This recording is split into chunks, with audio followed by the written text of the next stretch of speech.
Hola, bienvenidos a la segunda emisión de Despotix, programa de debate universitario con sede en la Universidad West Hill. Hoy estamos los alumnos de Derecho y de Relaciones Internacionales y vamos a hablar del papel del Bester Gordillo en los últimos días. El Bester Gordillo hace unas semanas salió a declarar que hubo una alianza con Felipe Calderón en cuestiones de votos. Esto le trae un poco de más lógica al movimiento de López Obrador, porque nos habíamos quedado pensando de cuándo se iban a salir esas pruebas que tanto dijo que tenía. Digo, salió lo de Wikileaks y nos quedamos todos con la sorpresa de que ahí no decían nada en contra de un complot contra él. Y bueno, ahorita el Bester Gordillo le da un poco de vitalidad a su movimiento y puede ser un arma para López Obrador para seguir con su movimiento futuro. El gran problema aquí es el Bester Gordillo, qué representa, qué ha representado y qué representará a futuro. Y aparte, evaluar el papel de esta señora, tanto en el pasado como en el presente y como en el futuro del país. Además, recordemos que esta señora fue expulsada del Partido de la Revolución Institucional, es presidenta vitalicia del Sindicato Nacional de Trabajadores de la Educación desde el año del 89 y es una de las grandes vacas sagradas, o más bien los grandes protegidos en nuestra política mexicana. Recientemente hablaba sobre su candidato para las elecciones del 2012 que podría celebrar, pero recordemos que esta señora está con fuertes lazos a lo que es el PRI todavía. Recordemos también el problema que tuvo con Madrazo ahí por el año 2006, se disgregaron y que de una u otra forma ha venido siendo como que la madrina de muchos políticos. Sí, algo importante es evaluar qué tanto poder tiene. Me pongo a pensar, si algo debilitó al PRI fue que el Bester Gordillo se separó. ¿Pero por qué se separó? Por la ineficiencia de, por ejemplo, Beatriz Paredes, de darle un poco de gobernabilidad al país. Al negarse a toda colaboración con el PAN, pues la única gente confiable era el Bester Gordillo. Negoció una reforma fiscal y esto fue tomado con el PRI como una traición, una alta traición hacia ellos, que fue mal interpretada. Sí, aparte que creo que los costos políticos no fueron evaluados, algo que ahorita el PRI ya sabe mucho, pero en ese tiempo, como primera vez que no estuvo en el gobierno, pues no lo supo interpretar y el costo político fue lo que le pasó en el 2006 a Madrazo. Salió un artículo de Javier Aparicio del CIDE que hace una muestra estadística y matemática muy bien hecha, muy bien realizada, acerca de qué tanto apoyo verídico le dio el Bester Gordillo al PAN.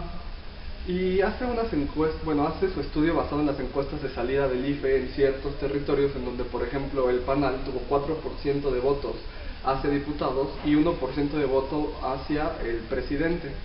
Y se dio cuenta que los votos que estaban de diferencia entre los diputados y hacia presidente, o sea, por ejemplo, el 3%, donde hubo 4 y recibió 1, o sea, el 3%, se dividieron más o menos de manera equitativa entre López Obrador y entre Calderón.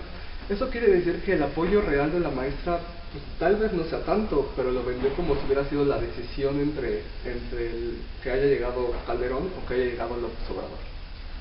Sí, o sea, y como sea, al tener este título de líder del sindicato, pues a pesar de que hay muchos maestros inconformes porque no se ven realmente protegidos por ese sindicato, pues todavía mueven muchos maestros, por ejemplo lo que pasó en Oaxaca, con todos los levantamientos de maestros, y así han hecho sus desmanes la señora, y que para bien o para mal sigue demostrando cierto poderío, que igual no podemos considerar que sea tan fuerte, pero sí es considerable, y con quien vaya a quedar para estas elecciones que vienen rumbo a la silla presidencial 2012, pues va a ser un factor importante de analizar, sobre todo si queda con el PRD, si queda con el PRI, aunque con el PAN le haya dicho que no se identifica con ninguno de los presidenciales.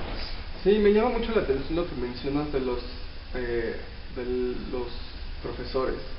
Qué falta de cinismo de los profesores, porque un estudio demuestra que alrededor del 80% de los profesores tienen un salario de una persona clase media en este país. Es decir, que en general pues, los maestros están ganando bien. Me viene a la mente la rifa de las Homer. Pues han recibido muchos beneficios. El salario de los profesores ha crecido más que la inflación, y ha crecido más que los salarios normales de las demás personas. Aparte, yo sí quisiera tocar un tema tal vez ligado.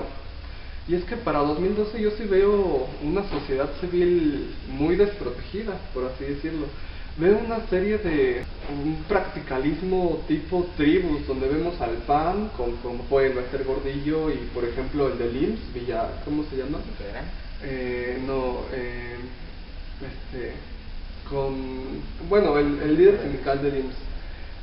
Veo al PRI con Romero de Champs y veo al PRI con Gamboa Pascoe y veo al PRD que aunque sus estatutos y los derechos humanos y la ideología de izquierda, etcétera, no al corporativismo, bueno, el PRD con Martín Esparza, con el SME.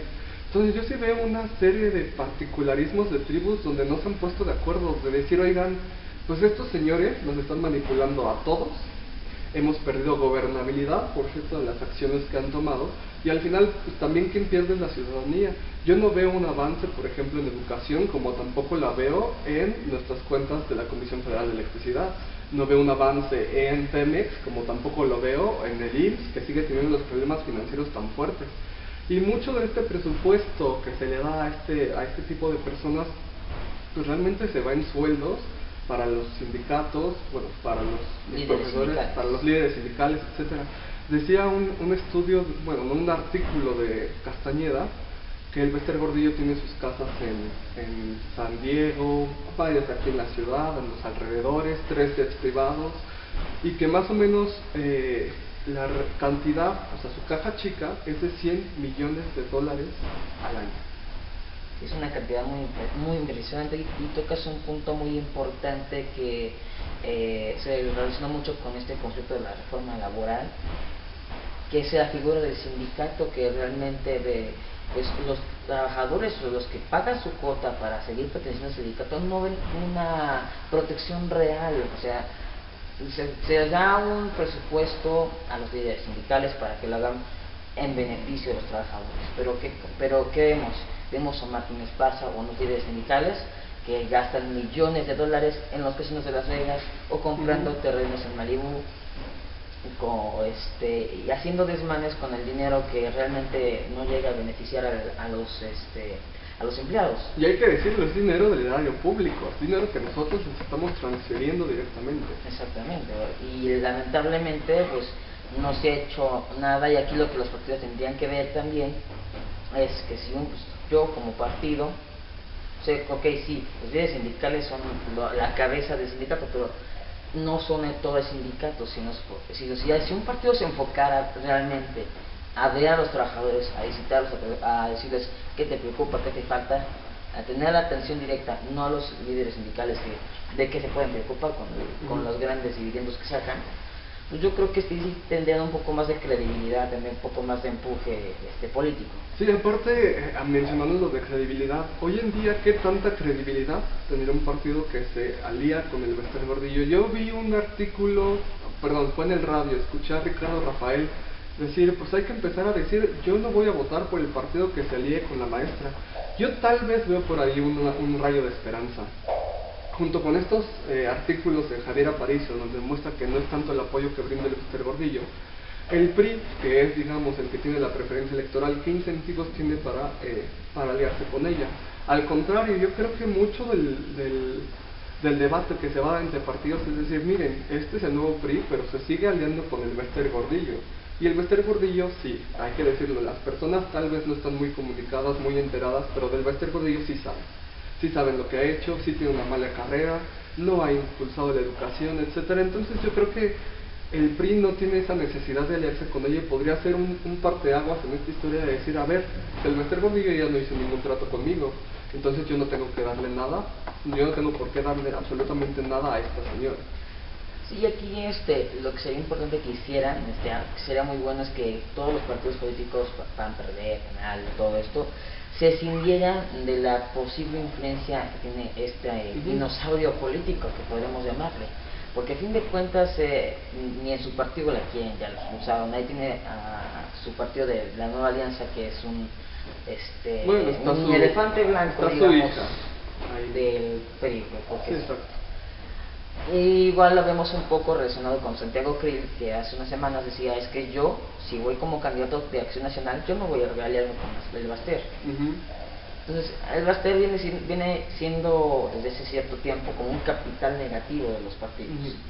Entonces, si realmente los partidos crean conciencia, tienen conciencia de que los líderes sindicales aquí son más un flujo negativo que positivo, y realmente se pudieran a tener un contacto directo con los trabajadores, con los gobernados, humanizarse más, estar más cercano a la población, yo creo que podremos ver un renacer de una democracia más interesante, más asequible, porque realmente muchos partidos políticos realmente están viciados como de estos políticos que nada más se ven en su círculo y realmente no ven hacia abajo a los gobernados, porque a fin de cuentas nosotros los elegimos, pero para que beneficien nuestros intereses como mexicanos, como gobernados.